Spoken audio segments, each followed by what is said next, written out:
Hey, good afternoon. I'm Gary Dawson. This next video is going to show you the process of casting platinum using a fairly primitive technology, vertical centrifuge, and you'd be using a hydrogen and oxygen torch to complete the process.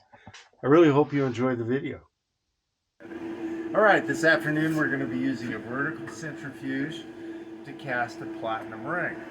This particular casting is a little experimental, so it may or may not cast completely. I didn't do the design work, and some of the elements are quite thin. So we'll see how this works out. I'm going to get going on it.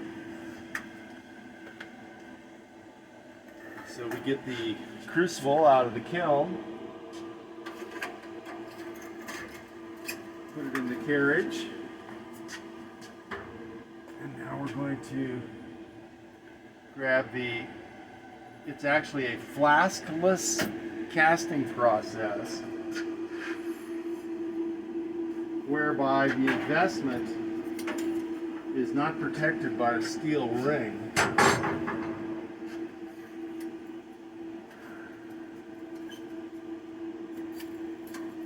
All right, everything's in place. This will go pretty fast once I get started. We need a heck of a flame to melt this platinum around 3,000 degrees Fahrenheit. I'll be wearing the welding helmet to protect me.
That's all she wrote. Okay, so we have the metal in the flask, and you can actually read a button. If you can zoom in on that just a little bit, you can see that it's a good melt, it looks like, because it's nicely rounded edges on that button and a slightly concave top. That's all good. That's a good sign. So now we're going to just break this out with a hammer. If this were a gold casting, we'd just quench it in the quench tank. But this is a little different process. We just break it out.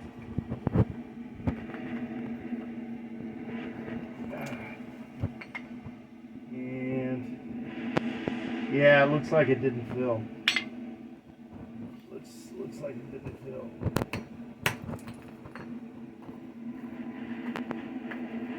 And that was it was a good melt. So I'm going to blame the design on this casting failure. Hang on a second. Where's my, what I'm looking for here? Something like that. And bring it up here.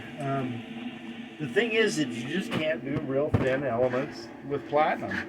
And see, the ring shank cast beautifully. There's no problems there. But there's a no fill up here. And that's just because there simply wasn't enough material for how platinum flows very sluggishly. Okay. Scene. Social media, baby.